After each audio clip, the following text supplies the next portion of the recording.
Hello গাছ বর্তমান যে সমস্যাটা সকলেই ফেস করতেছে সেটা হচ্ছে যে প্রোফাইল হ্যাজ সাম ইস্যু বা পেজ হ্যাজ সাম ইস্যু। আসলে আপনাদের যাদের এই সমস্যাটা আছে, আপনাদের যদি সকল ক্রাইটেরিয়া পূর্ণ হয়ে যায় তবুও কিন্তু আপনারা মনিটাইজেশন আবেদন করার পর মনিটাইজেশনটা পাবেন না। আর আপনাদের যাদের এই সমস্যাটা এসেছে সেই সমস্যাটা আপনারা কিভাবে সলভ করবেন, আজকে যদি ভিডিওটা সম্পূর্ণ দেখেন তাহলে আপনারা খুব সহজেই কিন্তু এই সমস্যাটা সলভ করতে পারবেন। হ্যাঁ, তো অবশ্যই ভিডিওটা কন্টিনিউ করেন, আমি দেখিয়ে দিচ্ছি। তো আমি এখন আমার একটা প্রোফাইলে চলে যাব। প্রোফাইলে চলে যাওয়ার পর আমি আপনাদের দেখাচ্ছি যে আপনারা দেখুন আমি আমার প্রোফাইলে চলে আসলাম। তো প্রোফাইলে চলে আসার পর এখানে দেখতে পাচ্ছেন যে প্রোফাইলের লোগোটা, জাস্ট এই প্রোফাইলের লোগোটায় আপনারা ট্যাপ করবেন। তো আমি এখানে ট্যাপ করলাম। তো এখানে ট্যাপ করার পর আপনারা যেটা করবেন, এখানে থ্রি ডট যে অপশনটা আছে, জাস্ট থ্রি ডট অপশনে আপনারা ট্যাপ করে দেবেন। তো আমি থ্রি ডট অপশনে ট্যাপ করে দিলাম। তো থ্রি ডট অপশন ট্যাপ করার পরে এখন আপনারা যেটা করবেন, এখানে দেখতে পাচ্ছেন প্রোফাইল স্ট্যাটাস নামে যে অপশনটা, জাস্ট এটাতে আপনারা ট্যাপ করবেন। তো আমি এখানে ট্যাপ করলাম।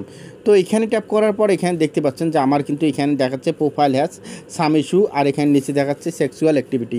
তার মানে আমি এখানে যে ভুলটা করেছিলাম, আমি একটা ছোটো বাচ্চার পিক আপলোড দিয়েছিলাম, তার গায়ে কোনো ধরনের জামা ছিল না, এই কারণে কিন্তু আমার এই অ্যাক্টিভিটিটা ধরেছে। হ্যাঁ, তো আপনারা যারা অন্যের ভিডিওতে কমেন্ট করতেছেন, কমেন্টে যদি আপনারা এমন কোনো কমেন্ট করেন যেটা ফেসবুকের গাইডলাইনের বাইরে যায়, তাহলেই কিন্তু আপনাদের এই সমস্যাটা চলে আসবে। হ্যাঁ, প্রোফাইলের সাম ইস্যু বা সেক্সুয়াল অ্যাক্টিভিটি। তো অবশ্যই আপনারা যেটা করবেন, এই ধরনের কাজগুলো কখনো প্রোফাইলে করবেন না। আর যাদের প্রোফাইলে এটা এসেছে তারা কিভাবে এটা সলভ করবেন আমি দেখিয়ে দিচ্ছি।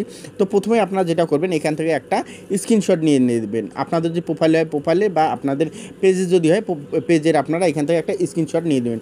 তো আমি একটা স্ক্রিনশট নিয়ে নিলাম। তো স্ক্রিনশট নেওয়ার পর এখন আমাদের যেটা করতে হবে, আমরা এখান থেকে যে থ্রি ডট যে অপশনটা, জাস্ট এই অপশন থেকে আমি আমার এই যে পেজের যে লিঙ্কটা আমি, বা আপনাদের যে প্রোফাইলের লিঙ্কটা, জাস্ট এখান থেকে আপনারা কপি করে নেবেন। তো দেখুন এই যে নিচে দেখাচ্ছে কপি লিঙ্ক টু প্রোফাইল যে অপশনটা, জাস্ট এই অপশনে আপনারা ট্যাপ করবেন। তো আমি এখানে ট্যাপ করলাম। তো ট্যাপ করার পর আমি এখন ব্যাগে চলে যাব। ব্যাগে আসার পর এখানে দেখতে পাচ্ছেন এই থ্রি ডট যে অপশনটা, জাস্ট এই অপশনে আপনারা ট্যাপ করে দেবেন। তো আমি এই অপশনে ট্যাপ করে দিলাম।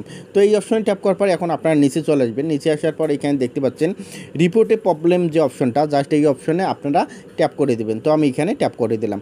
তো এখানে ট্যাপ করার পর এই যে এখানে নিচে দেখতে পাচ্ছেন কন্টিনিউ যে অপশনটা, আপনারা কন্টিনিউ অপশনে ট্যাপ করে দেবেন। তো আমি কন্টিনিউ অপশনে ট্যাপ করে দিলাম। তো কন্টিনিউ অপশনে ট্যাপ করার পর এখন এখানে দেখতে পাচ্ছেন যে একটা অপশন দিয়েছে ইনক্লুডেড ইন রিপোর্ট যে অপশনটা, জাস্ট এই অপশনে আপনারা ট্যাপ করে দেবেন। তো আমি এখানে ট্যাপ করে দিলাম।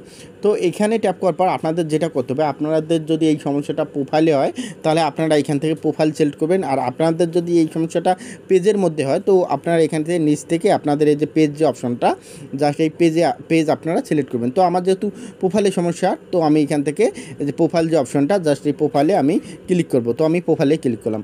তো প্রোফাইলে ক্লিক করার পরে এখন আমাদের এখানে কি বলতেছে দেখুন, এখানে অ্যাড অ্যান ইমেজ যে অপশনটা, জাস্ট এখানে আমাদের কিন্তু একটা ইমেজ অ্যাড করতে বলতেছে। এখন আমরা কোন ইমেজটা অ্যাড করব, যেটা আমরা আমাদের যে সমস্যার ইমেজটা, আমরা যে স্ক্রিনশটটা নিয়েছি সেই ইমেজটা এখানে অ্যাড করতে হবে। তো আমি এখানে ট্যাপ করলাম। ট্যাপ করার পর এখানে আমার গ্যালারি শো করতেছে। গ্যালারি থেকে আমি সেই যে আমার যে স্ক্রিনশটটা আমি এখানে নিয়ে নিলাম।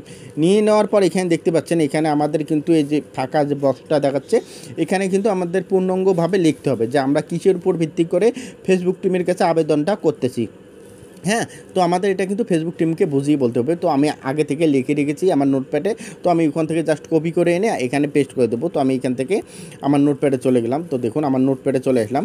তো নোটপ্যাডে চলে আসার পর এই যে আমি লিখে রেখেছি, জাস্ট এটা আমি কপি করব। কপি করার পর আমি ওখানে সেন্ড করে দেবো। তো আমি এখানে চলে আসলাম। এখানে চলে আসার পর এখানে আমি এটা পেস্ট করে দিলাম।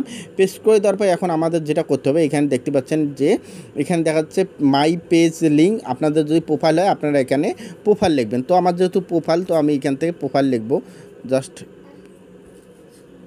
তো আমি এখান থেকে প্রোফাইল লিখব। তো প্রোফাইল লেখার পর এখন আমি যেটা করব, এখান থেকে যে আমার প্রোফাইলের যে আমি লিঙ্কটা কপি করেছি, জাস্ট এখান থেকে লিঙ্কটা আমি পেস্ট করে দেবো। তো আমি লিঙ্কটা পেস্ট করে দিলাম। তো লিঙ্কটা পেস্ট করার পর এখন আমাদের যেটা করতে হবে, এখান থেকে আমি যে সেন্ড যে অপশনটা, জাস্ট এই সেন্ড অপশনে আমি ট্যাপ করে দেবো। তো আমি এখানে সেন্ডে ট্যাপ করে দিলাম। তো সেন্ডে ট্যাপ করার পর এখন দেখুন আমার কিন্তু এটা সেন্ড হয়ে গেছে। হ্যাঁ, এখন আমার এটা কিন্তু সেন্ড হয়ে গেছে। তো সেন্ড হয়ে যাওয়ার পর আপনারা এখানে ওয়েট করবেন। ওয়েট করার পর এখানে আপনারা যেটা করবেন যে আপনাদের কিন্তু সেন্ড করার সাথে সাথে যে এটা চলে যাবে এমনটা কিন্তু না। আপনাদের 7 দিনও সময় লাগতে পারে, 14 দিনও সময় লাগতে পারে বা 28 দিনও সময় লাগতে পারে। তার মধ্যে আপনারা যেটা করবেন, আপনারা ফেসবুককে আপনাদের অ্যাক্টিভিটিগুলো দেখাবেন যে আপনারা সঠিক নিয়মে ফেসবুকে কাজ করতেছেন। আর অবশ্যই লাইভ করবেন। লাইভ করলে কিন্তু আপনাদের এই সমস্যাটা সমাধান হয়ে যাবে। তো আপনারা রিপোর্ট করার পর অবশ্যই লাইভ করবেন। লাইভ করলে আপনাদের এই সমস্যাটা কিন্তু দেখা যাবে 7 দিন থেকে 14 দিনের মধ্যে বেশিরভাগ ক্ষেত্রে সমাধান হয়। আর আপনি এই লেখাটা কোথায় পাবেন? আমি এই লেখাটা আমার ভিডিওর ফার্স্ট কমেন্টে আমি কমেন্ট করে দেবো বা পিন করে দেবো। আপনারা ওখান থেকে নিয়ে কপি করে আপনাদের এই সমস্যাটা সমাধান করে নেবেন। আর ভিডিওটা দেখে যদি ভালো লাগে অবশ্যই লাইক, কমেন্ট ও শেয়ার করে পাশে থাকবেন।